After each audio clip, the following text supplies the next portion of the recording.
Tech Talk with Matthew Dickerson. Matthew Dickerson. Tech Talk. Tech Talk. Sit back and relax. It's time to talk technology. Greetings, high flyers. It's time to stow your tray tables and put your seats into the upright positions because you're coming into land right where you need to be at Tech Talk with Matthew Dickerson. Today, we've got a couple more stories from the realm of AI and robotics, blurring the line between humans and machine a little further. So, nothing to worry about there, folks, of course. We'll see how clever people are going to bring us a clearer picture of what it is to be an F1 driver. And we're going to be bringing the partners of chronic snorers some sweet relief. And not a minute too soon. But first, a warm welcome to the microphone to Mr. Matthew Dickerson. How are you going today? Oh, very well, thank you. Excellent. Now I'm going to talk about something dear and near to your heart. I'm a bit of a fan in my businesses always to have people counters. And we use electronic means now, but I know that you've got a bit of experience with people I've got experience in this, yeah. Now, I remember as a poor uni student sitting on a bench at a train station and counting the number of people getting off the train and going out at one gate and then going out another gate and then going up the stairs or whatever, and then people coming in. And so you had about 5 or 6 little clickers that you just had to press. And you just sat there for a day. Right. Pressing little clickers. Highly paid work. And, hey, were they going to argue with me if I was a couple out either way, give or take? When you wanted a coffee break, you just went, okay, people. All right, okay, I'm going to get a coffee. I'll be back in a minute. Yeah.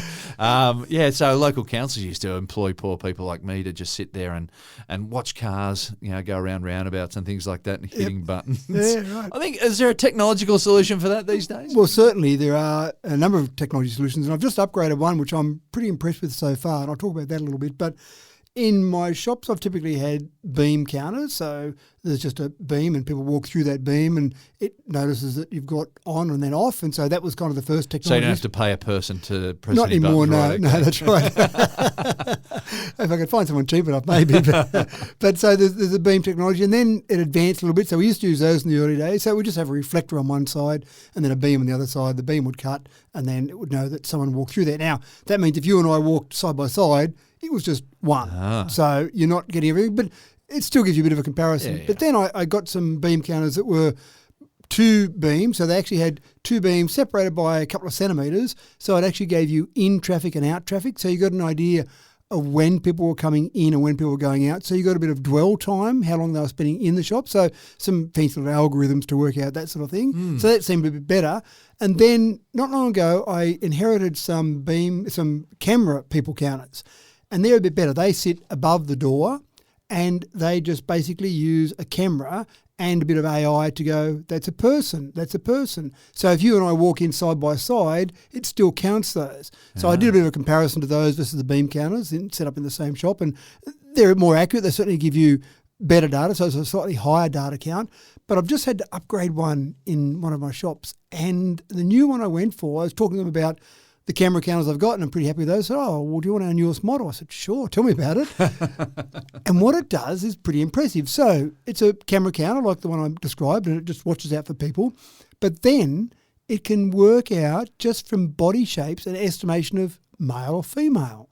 So suddenly you get a bit more of information about who's coming in your shop. Now, I must say all of these technologies I'm using conform with there's a certain privacy act around people counting where you can't store data about that, because I actually talked to the manufacturer once and said, I want to know when a person comes in and goes out, so I want you to record that person coming in and then that same person going out, so I know exactly how long every person spends. And Mate, this is some high density nerding out. Totally. It is. But they said they can't do that, because to do that would mean they'd have to record a picture of you coming in and keep that in memory until you went out again. Yeah, so I couldn't do that, but I can still. That's against the law, yeah? Yeah, that's if your technology conforms to the Privacy Act, then no, you can't do that. So that's fine. I accept that, but I can still get, using an algorithm, some dwell time in there. But male and female, because it's not identifying you as an individual, just identifies you're a male. And so I watched some of the technology, some of the actual footage of it, and then while it was doing it, and it's picking up live, real time, male, female, and I'm looking at it going, I think that's about right. That looks like a female. And then every now and again it would say unidentified. So you'd go, I can't work out that one, because it's just a picture above their head. Yeah. But then it gets better still.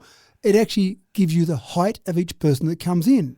So what do you want the height? Well, you don't really care about their height, but you care about their height if they're kids. So it then starts to make an estimation again, not perfect, but it says, okay, below this certain height, that's probably a child. So today you had 200 people come in your store, but 100 of those were kids. So you're probably not going to sell them, depending on what product you sell, you're not going to sell them much, but these adults, so that gives you a count of adults. Yeah, right. So that's pretty cool as well. It's all very cool. Prams, strollers, so you run a promotion where you're promoting things for Mother's Day. You might get people coming in with strollers and prams. You get a count of that. Did that increase when we did a promotion that wasn't for Mother's Day? So I just love the technology, including the one that I love the most is the traffic that walks past the front of the store. So you're now counting people coming in your store, but how many people could have come in your store?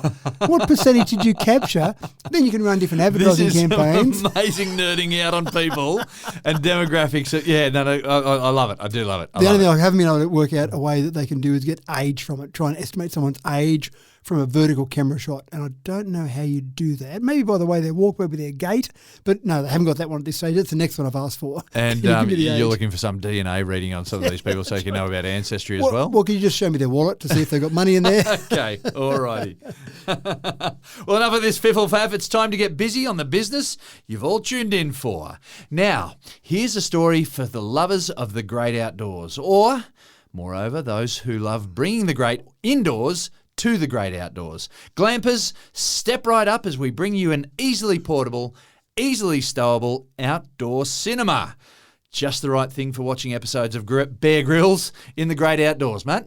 Bear Grylls? Why did you go to Bear Grylls? Well, because he's an outdoorsy sort of person. Yep, no, fair enough. But he's probably a little bit last decade or further, isn't he? No, I do like Bear. I haven't heard much from Bear lately. But I'm thinking if you're sitting outdoors and you're camping in the bush somewhere, what are you going to watch? Watch Bear Grylls, obviously. That's right. How are you going to survive the next week? Yeah, that's right. Without any food. I do wish this was around when my kids were still at home because we used to do some outdoor cinema from time to time. We'd get the projector out and we'd find somewhere. We used to do it too, just find something. Backyard was fun. That's right. And you'd hang a sheet or you'd find somewhere on a fence or you'd do something, but it was never great quality. It was okay-ish. But that's all part of the experience too. Yeah, true. And, of course, drive-ins, I think there's about 6 drive-ins left across our state now. Yeah. So drive-ins are out. We used to love drive-ins when we were kids. You go out there and open the back tailgate on the station wagon and all lay down on a mattress in the back and watch the drive-in, watch the big screen. So that's all gone now. But what this is pretty cool, what I like about this, is it comes with a 144-inch inflatable screen and a pump, of course, because you might be there for a while pumping it up by your mouth. So it comes with its own inbuilt pump. So essentially you go out in the backyard or when you're camping, wherever you might be, you pull out this nice little fold-up bit of plastic, you plug it in, pump it up, and you've got your 144-inch screen. So you sit that down. It comes with some tie-downs so it doesn't blow away if it's a bit windy. One of the problems with having a blanket was there was always creases in it. Yeah. Always folds and stuff, and so you'd be staring at this funny grey mark in the middle of your screen every time. That's right. But this, I'm going to assume, because you're inflating it, you inflate it to enough pressure that it's nice and flat. Yeah, exactly right. It comes with a projector as well, this particular kit.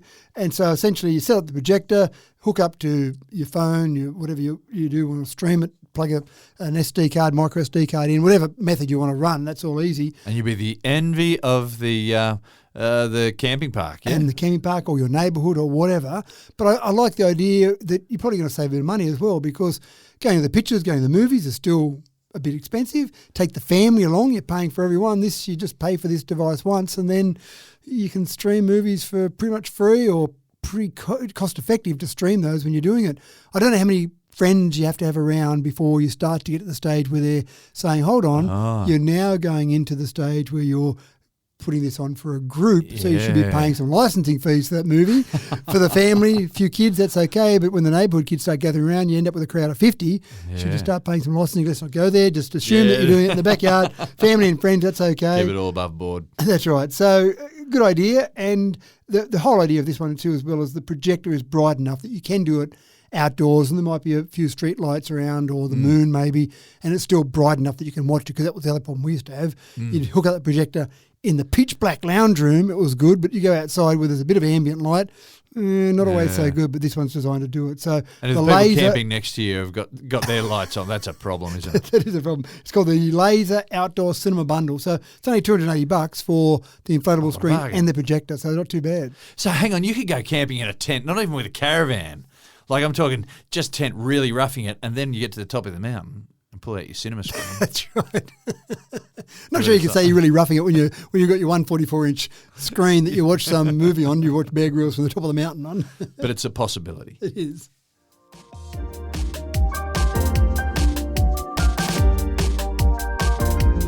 A few episodes ago, we brought you news of the first demonstration of boxing robots. Well, the action has stepped up a notch, folks. These guys are now kickboxing, and it's only months before they all turn on us, and we're all doomed to be robotically kickboxed to hell.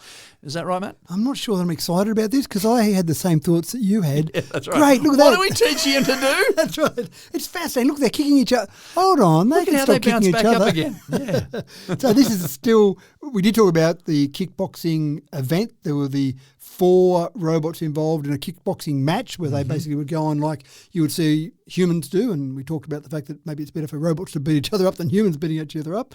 But this is really showing more about what they can do. This particular robot was made by a company called Unitree, Unitree, made over in China. 1.32 metres tall, 35 kilograms. So you think, oh, well, I could take that on, surely, but it's got some robotics behind it, so maybe I couldn't take it on. But it's really just showing what you can do. Some of it's done with autonomous control, some of it's done with a human controlling it, but some of the things that it can do, say a spin kick, that sort of thing is done with its own information. So yes, Right. you don't need a controller. Okay, we're in trouble. To go and do it. So go Well, and big roundhouse kick, yeah. pick up my clothes off the floor, robot. No, and if you want me to Coming do to it, the old chestnut, yeah? that's right. If you want me to do it and you're going to argue with me, I'm just going to kick you in the head. So then you end up picking up the robot's clothes rather than vice versa. It's not helping me. I want the other way around. These are actually quite cheap. You can't get them here in Australia yet, but you can get them in China. 24,000 Australian dollars. Is that all? Yeah, so that's getting closer to where I can buy one for Yeah, the right. house and have it pick up my clothes. But I just don't know that I want my robot being combat bred, if you like. Look at this robot. It can do great combat and have it in your house. Maybe if the kids were still home, that might be handy to keep them under control. But it's part of this whole ambition from China where they really want to lead the world in EVs. We've talked about that. Yeah. They want to lead the world in AI. We've already seen some presence from them in the AI world, but they also want to lead the world in robotics. Yeah, so Robotic sports, no less. So I wonder what's next. Baseball, soccer? that'd be interesting, wouldn't it? Yeah. I think we're probably, there's probably been robot soccer already, but Yeah. I would just wonder, what we're trying to do in robot sports. Yeah, well, it's probably just really showing off what you can do, It I suppose, is, as part of that. It's a way of showcasing. That's right. And then being able to get back after a fall, too, that's one thing that we've seen robots, a bit like a turtle, fall over and be on your back and you can't get back up. Part of this is obviously that they can fall over and get back up and keep going. So Well, what we don't want to be training them to do is how to kickbox you, knock you to the ground, and then jump on top of you and just go to town like UFC. You know how they go? And when you're looking around for the umpire going, I'm tapping out. The other thing that's interesting is where they think this is going. So they think that, some of the experts around this see that humanoid robots will be as widespread as smartphones within 2 decades. It's a pretty big call. Wow. Smartphones are pretty widespread. Yeah. Everyone's got a smartphone. Yeah. We're getting to the stage where everyone's got a humanoid robot. They've got their little helper with them. G'day, there's Matthew and Jimmy. Yeah. There's little Jimmy with him. I know you go back and watch some of those old documentaries you were watching back in the mid-90s and early 2000s and their predictions of what life was going to be in 20 years. We're there now, 20 years later, right? And some of them were very, very close. Yeah. So just a few years and we'll see them. Yeah. We'll see them in households. I can see households, maybe one per household, but everyone with their own robot like a smartphone. With their own robot in their household telling them to pick up clothes. That's right. And then pick up your own clothes, please. And then if you want that robot to pick up the clothes of the other person, then the two robots can brawl it out and whoever wins has to pick up the clothes. So, it sounds scary.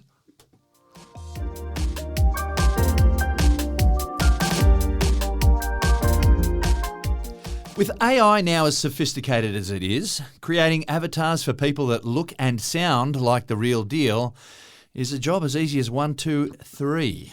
And creating avatars for relatives who have passed on is changing how we handle death in the 21st century.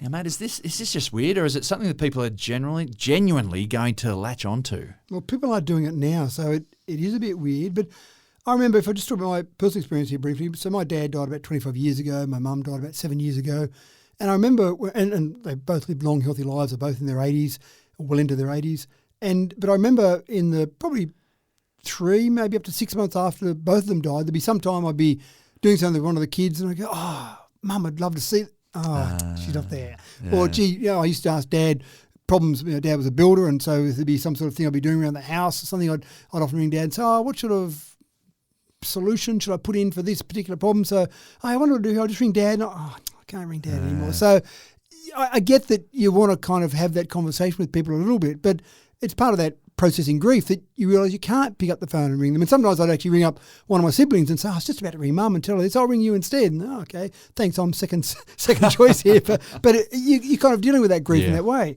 But there was a story that I read about one particular gentleman who was diagnosed with blood cancer. And so they'd given him less than a year. And look, he was early 80s, which people seem to live quite easily to these days. So his son said, well, Dad, I don't think I've spent enough time with you. So he went through a process where they got a company involved. It's called Storyfile, but there's a number of different ones out there. And they do a long interview. So they sit down with a video camera and they interview and have a range of questions they ask, and you answer all those questions. It might be just simple things. It might be deep and meaningful things, your relationship with your kids, you growing up. And then that gets turned into an avatar, and then you can access that anytime. Now, there's different levels of it. In this particular story, this gentleman chose a level that said, just let Dad answer questions that I've already asked. So then you can ask questions. Because that was going to be my next question. How limiting is this? Well, that you think that's a bit limiting, and that's kind of level 1, where it's just you ask a question, there's an answer, and you've kind of got a video memory of Dad. And so that's old technology. Yeah, you video someone and then you just have the video fast forward or the DVD fast forward to the question that you're asking. That's right. And so it's probably similar to watching home movies. Oh, there's Dad and there's Dad talking about something. But the next level above that, which is available to anyone who wants to pay a bit extra, is that it will then take video interviews, a range of questions. Then you can give it your social media profile, give it your emails, give it just things that you've written, if you've got some Word documents, that type of thing, and it ingests all that and it creates a version of you. Wow. And now you can say in 5 years' time, gee, Manly's playing well in the footy. What do you reckon they're going to do? How are they going to play? And you'll get an answer that your dad couldn't possibly have given at the time because it's got all this information and it's answered in the same style. It's answered in the way, the word, the terminology, the phrasing, the same way because it's got all that information so it can use that. And I started thinking about this and I went, so what is a person? What is you? You are a makeup of just your memories and your personality, but if you feed all that in and you create something that gives the same answers almost side by side while the person's still alive, what was the question, the answer you would have given to this question, and what would the answer this avatar gave? And if they're pretty much the same, you go, well, I've now just recreated that person. And so the whole essence of a human being, it's a bit scary. So it is, isn't it? Yeah, this is really launching into some new territory. It is, and you can understand how it's doing it.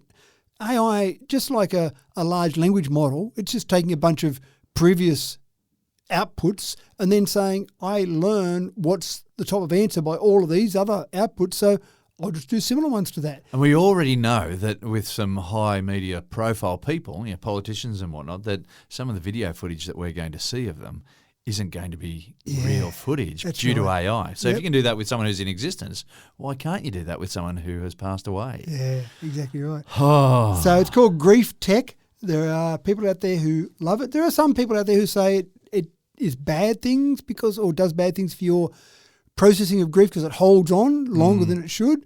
But essentially it's happening out there right now as we speak. So it's a strange world we're moving into very quickly. It'll be interesting to see whether it becomes popular culture.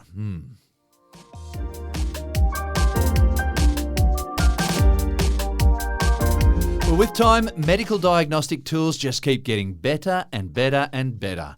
From the very first chest x-ray, which was about 130 years ago, we've progressed with CT scans now, ultrasonography, PET scans and MRI to identify disease early and more clearly, and with little to no mess to clean up. But the pressure that comes from handling the sheer volume of cases these days has not made the job any easier for doctors. And so it looks like another job for AI to solve, Matt. Why not? let's have AI do some good things while it's dealing with grief and hanging on to something a bit longer. Let's see if we can keep people living a bit longer. Diagnostics, yeah. So just with the amount of information, and we all know that emailing is much easier now, so we're all dealing with loads and loads of emails on a daily basis. It's a case of too much information almost. Can really slow down the apple cart. It can indeed, and we see now some email apps, for example, will start to sort out our email for us automatically. Yeah. Gives a summary of those emails. You get very funny summaries. So I've seen a few there where people send through a couple of things, and you can see where it's gotten the information, but it might be a bit of sarcasm in an answer. Yeah, and so it might be, oh, that's disgusting, meaning it's great, or vice versa. Yeah. And of course, the little summary gives you something. So you've got to read the whole thing anyway. Yeah, that's right, exactly right. But Leeds Teaching Hospital, so there's a number of these across the UK. They perform about 135,000 chest x-rays each year. Yeah, now, that's obviously a lot, and they've got a lot of doctors looking at those, but the problem is that you've got a backlog. You get your chest x-ray done, and then it's in a queue somewhere for a doctor to look at that. That might be, I'm not sure, a week, a month, who knows how long. And then finally, oh no, we've got to do something with this one because there's an issue here. Quick, let's get them in. But it's already been a couple of weeks or a month before you actually get to the point of saying we need to do something. So some way of processing those quicker is what we're after here. What they did is they basically, and we've seen this information before, feed a whole bunch of x-rays to AI and say, here are the ones you need to look out for. This is the information here. Here are the ones that are clear. Go and learn from those subsets. And then we've talked about this, AI has got better memory than you and I. So it can remember all these different instances of ones that are flags. And so, oh, here's a flag. So what they're doing is they've taken basically 85 different clinical findings from a chest x-ray, and they say to AI, here are these chest x-rays, look at these for one of these 85. And then obviously if you think there's one, alert, and then a doctor comes along and has a look at it to see whether it's something that needs to be looked at for real. The whole idea is it's that first pass. Let's do that quickly. You get a chest x-ray, you're right, on you go. You didn't need to wait weeks for a doctor, and you didn't tie up a doctor who needs to look at the ones that are serious cases to then go and look at some further treatment from that perspective. Now, a false positive in this scenario is okay. Quick, doctor, have a look at this. Right, but look at this. No, that's okay. That's normal. I can see why AI might have picked that up.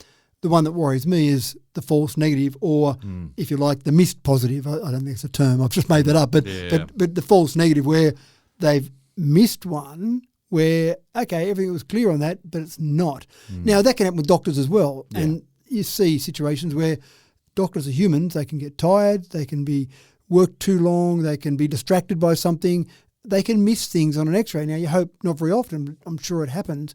But if AI, at least it's going to be consistent. And if it misses one, it's okay, now we know that you've missed that one. You need to learn that this little mark here actually does mean something. But I can see it more and more. And I don't think anyone's talking about replacing doctors. And even this trial that they're doing now, they keep talking about it's complementing doctor skills. It's supplementing the time that they've got and using it in the best possible way. So I think it's a good thing, and we'll see. Yeah, I'm all in favour. Yeah, we'll see more and more of it. This seems better than me than having them kickbox or use with grief tech. Use AI for something that's going to help us all.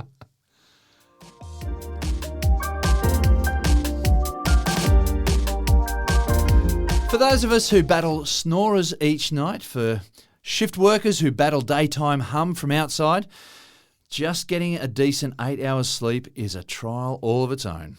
Thankfully, at last, technology has come to the rescue with some noise-cancelling headphones designed specifically for restless sleepers, Matt. Yeah, there's a new product by Anker called the Soundcore Sleep A30, and these are earbuds as such, not so much earphones, but earbuds. They've made them thinner. They've given them about 9 hours battery life, so you tuck them away in your ears and you can listen to something if you like, a bit of white noise maybe, a bit of music or whatever, but more importantly, just cancelling that noise of a snorer. Now, what they do that I think is incredibly clever, because I was thinking a normal over-the-ear headphone that's got noise cancelling, which I find very good, there's a decent-sized microphone in it that picks it up to be able to then cancel the frequency coming in. And I thought, wow, these little tiny earbuds that are getting smaller and smaller, how good's the microphone going to be? How well can it cancel that? But what it actually does is it uses the charging case as the microphone to listen out for the noise that it wants to cancel. That's clever. That is. So you've got to have the charging case nearby. So you go to bed, you set the charging case on your nightstand beside the bed, for example. And then if there's a snorer there, then it picks it up in the charging case, and then the earbuds cancel out that noise, essentially. So, yeah, I thought that was a pretty clever way to do it, which then means they can reduce the size of the earbuds a little bit. So 9 hours battery life, as I mentioned, that gets you through most nights' sleep, I would have thought. You've got a range of silicone tips and foam tip sizes to basically fit in your ear because you want them a nice firm fit. The reviews I read basically said they're as comfortable as putting in normal buds that you might just put in your ear to block, something where you like a MotoGP rider might stick something in their ear just to block the noise, just the little foam buds. They basically seem like they're as comfortable as those because normally if you put an earbud in, they're a bit bulky and they stick out a bit. But these seem like just as if you are a sleeper that wakes up a bit easily and you might stick some little earplugs in. These seem like about the same size, but you can produce some noise, but it's cancelling that noise. We've got some people out there who are getting quite excited right now. That's right. Well, they are available now, and they're not ridiculously expensive, about $230 Australian, so that's not too bad. Yeah. That compares quite well to a range of other earbuds that are available out there. And unlike some things we talk about in the show, these are available now. They're not tomorrow technology, they're not next year technology. These are available now, new product out and there. There are products that help snorers with their condition, but if those snorers aren't using those products, you've still got the issue to deal with, right? If you're laying beside and so them. if you're able to manage your own situation, which is you can't get sleep because someone else is making the noise, then this is something that you're in a bit more control of. Yeah, that's right. They've also got sleep tracking monitors, so they can actually monitor not only your sleep, but your sleep position during the night. So how long did I spend on my back, on my side, or my stomach even? So I don't like the stomach sleeping. It just seems like it's going to break your neck. If people sleep on their stomach, it looks uncomfortable. Just but weird. It is. So they've got a whole range of features there, but we're just getting so much technology with our wearables. Is this a wearable when you stick it in your ear? But yeah, for sure it is. Yeah, why not? So we are getting so much technology now and tracking so many things with our bodies. And when you wake up, you can go, congratulations on your fantastic night's sleep. A soothing voice to help you get up in the morning. That's right, yeah. Motivate you to get going. Well, you've done well already. You've started the day with a good night's sleep, so well done.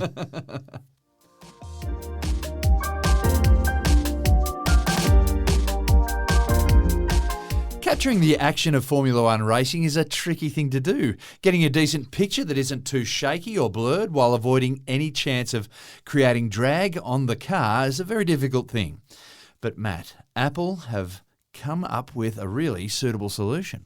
Well, they've come up with something specifically for their movie that they've backed. So yeah, right. This is the entirely non-creative movie, in terms of the title, called F1, the movie. And I'm thinking they spent how much on their writers? That's right. Just the actors. You've got Brad Pitt in there. He's not a cheap actor, I'd imagine.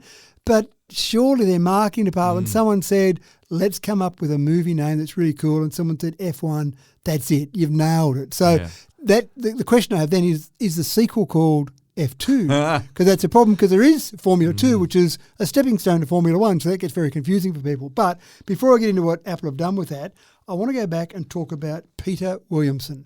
Now, Peter's got a special place in my heart because Peter Williamson was the driver of the Toyota Sleeker in the Hardy-Ferodo 1000. Hardy-Ferodo 1000. That's that right. Sounds like it's a long time ago. I remember that in the early 80s and late 70s. Yep, 1979. Yeah. Peter Williamson's Toyota Sleeker was the very first vehicle in the world to have an in-car camera mounted as part of a race. So Channel 7 at the time came up with this revolutionary idea. I remember seeing some footage about it, the person talking about the technology and the engineers been working on it, and they had it in the car. Now, It didn't have a person sitting in the passenger seat holding on a camera, did it? It was almost that because the camera they had mounted in there was a normal studio camera, like the size of it. They had these big brackets that were sitting in the passenger seat, big brackets mounting this huge big camera inside. And for those who don't watch Hardy-Ferodo, or now called the Bathurst 1000, they're sedans. They're not a Formula 1 style car. They're sedans. So if this guy wanted to look out the left-hand window...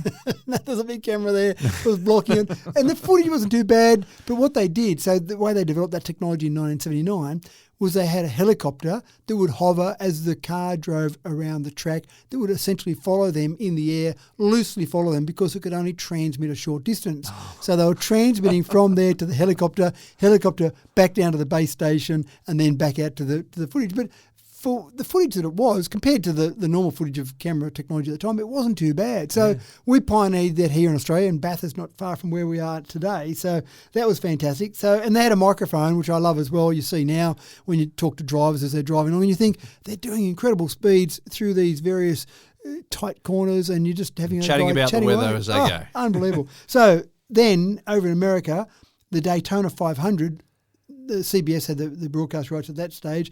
So in 1981, took them a couple of years, but they basically had a lend of the technology from Channel 7. They talked to Channel 7 and said, we'll do the same thing. Formula One at the time was a bit slow to pick up on all this, but there are a couple of reasons for this. They talked about the idea of putting some cameras in Formula One cars. Now, you don't have the opportunity in a Formula One car, an open wheel, and not like a sedan to mount a big camera. So they had developed the camera technology, and then they had it as a little wing above the air intake, which sits above the driver's head. And the teams didn't want it for two reasons. One, it added weight and air resistance to their car. Yeah, I was going to say aerodynamics is an issue, isn't it? That's right. And So they are suddenly, measuring everything to the millimetre or smaller. and to the thousandth of a second. Yeah. So the team said, we don't want that. But the second reason they didn't want it is because having a camera mounted above the driver's head looking forward, they could then have everyone seeing exactly what the driver was doing. When were they changing gears? How were they cornering? Giving too much away. Exactly right. So none of the teams wanted it. So you would have thought with a sport like Formula One that has millions of people around the world watching it, surely they'd be straight onto this technology. But no, it took them till 1986. Nigel Mansell in the British Grand Prix in 1986 was the first driver to have this. And the only way they got the teams to agree to it in the end was they said, we have enough money, which seems crazy for Formula One, but we have enough money to put a camera in every car. But we're going to put the mount and the weight of a camera in every car so there's no disadvantage to any team. And then we'll rotate the camera around to different teams so everyone will have a go of it. So in the early days, it would be on one or two cars, a few more cars. Now, of course, you've got different angles, like you've got so many different angles from the car itself when you're watching Formula One. But getting back to the point of this story, eventually we'll get there, the quality of the footage that comes out of a Formula One race is nowhere near cinema-grade quality. Yeah. Now, when Apple backed F1, the movie, then they said, well, we can't have that sort of quality footage because you're watching on the big screen in a cinema. You can't have that shaky little... shaky, and it's lower quality anyway. Yeah. That's right. And if there's a bit of sun coming in, then it suddenly gets blinded by the light. It can't adjust its aperture. So Apple said, well, this is a chance for us to show off our technology. So they took the standard lens from an iPhone Pro. They took the standard processing chip from an iPhone Pro, and they basically said, we're going to set up that on some cars and basically use that as the basis for a camera on the car, cinema-grade quality. Wow. And so they did that, and the quality, I mean, I've seen some of the trailers, the quality that you get is cinema quality. It's not a shaky little blurry version of what you might get. Are they using AI to remove the shake, or is there shock absorbers or something in there? Yeah, they haven't actually released exact information about that. I imagine they're using some AI to piece that together because you can do that now when you've got the phone and you want to record something while you're moving along, running on a push bike, whatever. You can get some stabilization technology put on, and that's not with some little shock absorbers that suddenly get added to the camera. That is using some AI to basically take out the shake out of it. So I imagine they're doing that, but I couldn't find information exactly on that. It'd be on some sort of rubber-mounted mount anyway, or rubber sort of absorber mount anyway. But I think in general, it's really just showing off, hey, look what we can do. Now, it's not an iPhone. They haven't got an iPhone hanging off the side. That's too big. But it's basically the innards of an iPhone built into something aerodynamic and showing off what they can do. So, and look, we've seen movies that have been completely shot with camera smartphones. So I think there was the Odyssey, Odyssey was done with IMAX. Tangerine, that's right. There was Tangerine back in 2015 that was done entirely on an iPhone. You've got 28 years later, it was shot this year entirely on iPhone. I've seen low-budget movies done entirely with smartphones. So they're pretty good as long as it's enough light. I think that's the big thing there. If you've got studio-quality light, you can normally do it. But, when you look at the trailers for F1, the movie, have a look at the footage that's coming from the cars, and that's all done with the same components that you've got on an iPhone Pro. Amazing.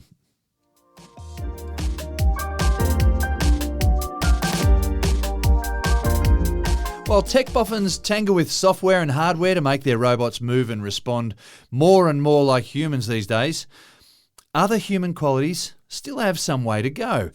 Rubberized skin, for example, up to this point, has allowed a comfortable barrier between artificial and biological beings and makes us feel a little bit more comfortable about things not quite being human enough. But Matt, the line is about to be blurred with a new human quality synthetic skin for robots. They're getting closer and closer to Yeah. being us, aren't they? You start to download the grief tech from someone, you give them a body that looks the same, and suddenly you've got Dad back in the house. Yeah, and pick up the clothes where your Dad, and then he kickboxes you to the head. So the University... Oh, we're disappearing down a hole. That's right. The University of Cambridge and the University College in London have got a new hydrogel, and this is capable of multiple stimuli, including touch, pressure, temperature, and damage. So this has got, it sounds like human skin and nerves, because it's got this hydrogel, if you've got something that's shaped like a hand, for example, 860,000 conductive pathways. So in the old days, and when I say the old days, yesterday, traditional robotic skin had different sensors. So you'd have a sensor for temperature, for example, or a sensor for pressure, and you'd have them almost side by side, close together, and then you'd basically try and get the information back to the robot to say what was happening there. But you had an opportunity there for a bit of crosstalk because you'd get some interference for these different signals, but also there'd be one part that would be pressure and one part that would be temperature, and so you might miss that little part of it. This hydrogel, though, which is a soft, stretchable type skin, basically, as it's a conductive material, can pick up all of those different ones in one go, just like human skin. Like we're pretty clever, human body. Amazing. So it is quite impressive. Now, the researchers have cast the material in different shapes, so they can do it like a hand, for example, a foot, a leg, whatever shape you want, and you still get those conductive capabilities, so you can still pick up temperature, pressure, etc. Now, I can think this is really handy because if you've got a robot in the kitchen, for example, and the robot just picks up something off the stove and takes it over to the sink and washes it, you kind of might get a false sense of security that you can do the same thing, and you pick it up and you go, oh, that's hot, I've just burnt my hand. But the robot didn't feel that. But you start to build robots with feelings built in, suddenly you can realise that you pick something up, no, that's hot, and there might be a sensor that goes off and says, don't pick up that's hot, or the pressure, there might be something that's got a bit too much pressure. You're trying to lift something up and there's too much pressure there, so I can say, no, this is too heavy for you. So many things that we take for granted as humans, just because of the nature of being human.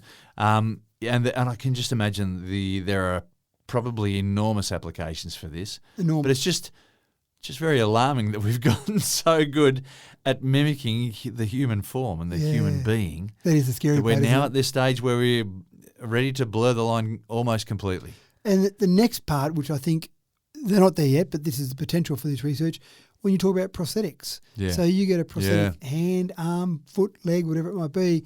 If you can somehow get that in now, whether you can get that back into your nervous system or just have some sort of sensors going off to let you know about it, that might be something. Because again, I can imagine someone with a prosthetic hand could pick up something hot and they don't feel it because their hand's got no feeling in it. Pressure's a big one. Like I've seen primitive prosthetic arms, robotic arms that go to pick up an egg. And there's only the power grip. So...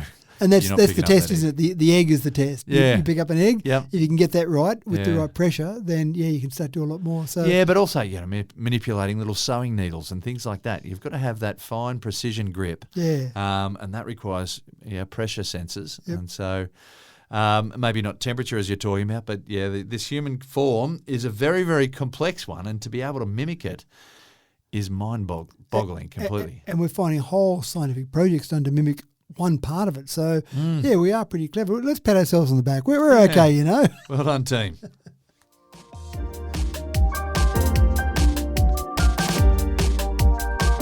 With the global population approaching 9 billion, the density of people on the planet still holds no guarantee of companionship for many. And so AI companions are proving more and more popular these days, Matt.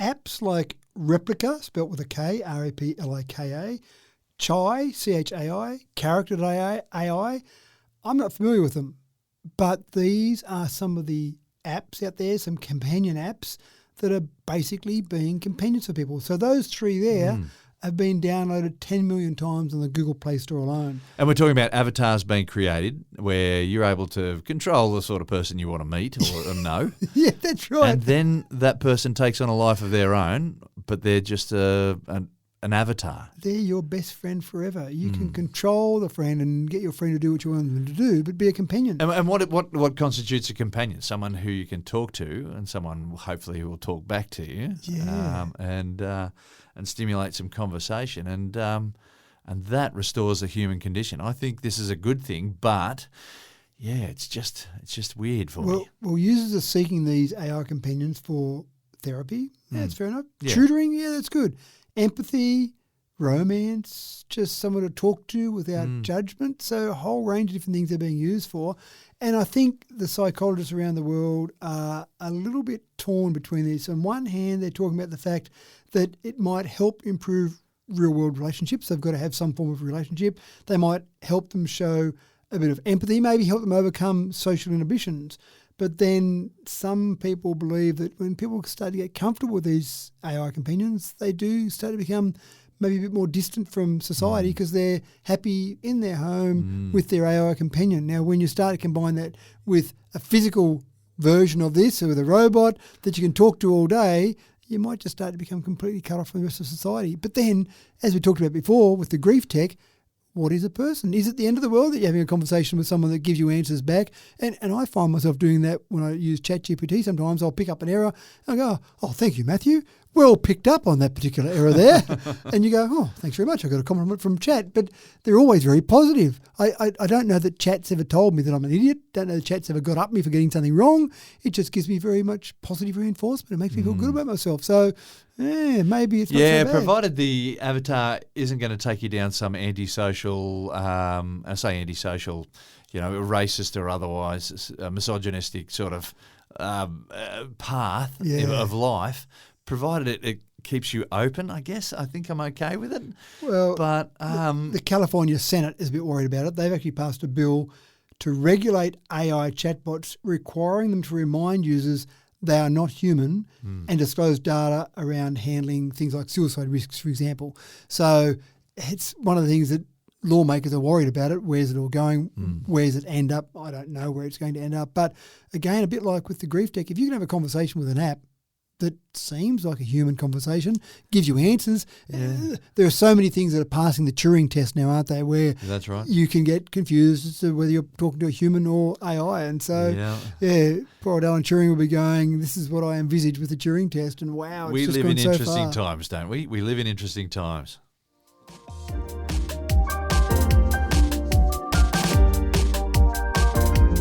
The Trump brand has put its stamp on a diverse range of products, not least of all real estate and media. Trump's name has been on fragrances, meat products, bottled water and alcohol, just to name a few. But now the Trump family name has put their name on a whole line of mobile phones. Matt, tell me about this. It just seems the like Trump phone. The worst case ever of the abuse of the power of an elected official. Well, I think, is it even legal that they can do this? Well, some things I question. I don't think you get away with it in Australia, but in America it seems to be all bets are off. So Donald Trump Jr., of course, is trading on good old dad. They've introduced Trump Mobile. They've got a mobile phone plan and a smartphone. The mobile phone plan is called the 47 plan. It just so happens that Donald Trump is the 47th president of the United States of America. So no linkage there, of course. It's just called the 47 plan for whatever reason. It's a plan. These are all white label services you see often with these. So there'll be a mobile operator. It might be T-Mobile, it might be Verizon. But basically they run this on the Liberty mobile network and then just label it as in Trump Mobile. But then they've also got a Trump phone that you can use on the Trump mobile network. And the Trump phone is called the T1, so Trump One, I guess, a bit like Air Force One maybe. And it's advertised as made in America because guess what? You're making America great again with your products. Is it gold? It's not gold. It should be gold, but I'm sure you can get it in a range of colours, but maybe it is. Maybe it is gold. Yeah, gold and red. But what they do advertise for it is they say, this is part of the Trump family's broader ambition to make America great again. Of course it is. So it just seems absolutely crazy they can get away with this. But one of the things it's so what a wonderful thing that their heart's in the right place with that, and it's all about making America great again rather than lining their own pockets with cash. Yeah, exactly right. Now, there's been some questions asked about this because they say the T1 is made in America. Now, some experts have questioned that and they said, so can you show me the chips that are in this that are made in America? Because We don't know any chip manufacturers in America, so surely you've had to get the chips from somewhere. Are the tariffs being imposed on those chips that you're getting from somewhere, which may well be China, may well be somewhere where they've got some high tariffs on there. So I wouldn't surprise me at all that Trump just passes an executive order to say the tariffs apply to everyone except for the Trump mobile, because that's really made in America. Maybe it's assembled in America, who knows, but I can't see many of those components, screens and chips, being actually made in America. But it's less about fact and more about feels. If people feel like it's made in America, then that is all that matters. That's right. It is completely blurring the lines in my mind between political branding and consumer products, and I don't think Trump would have any problem with that whatsoever. Just to me, I just couldn't live with myself doing that, just abusing the position I was in. But apparently it's all okay. So can you buy these phones elsewhere in the world? I don't think so. I think they're just running on that white label service under Liberty Mobile. And the phone itself, yeah, maybe the phone would work elsewhere, but really? Would you? Would you want to? What's happening? And you can have... Can you still get a Trump steak? Can you still buy Trump brand vodka? I don't know.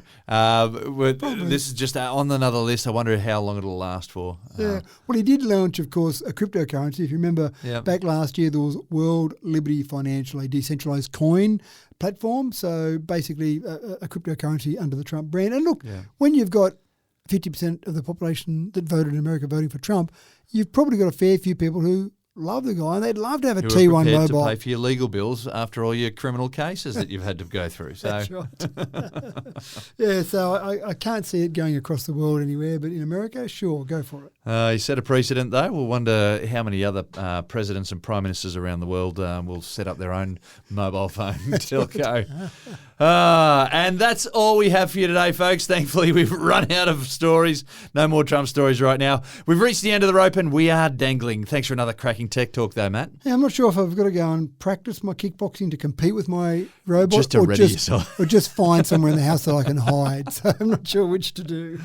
Well, thank you for tuning in once again, ladies and gentlemen. Tech Talk with Matthew Dickerson is a labour of love brought to you in a user-friendly package to be consumed at your leisure. And I'm your host, James Eddy, wishing you a happy and productive week. Until next time, take care and we'll see you then.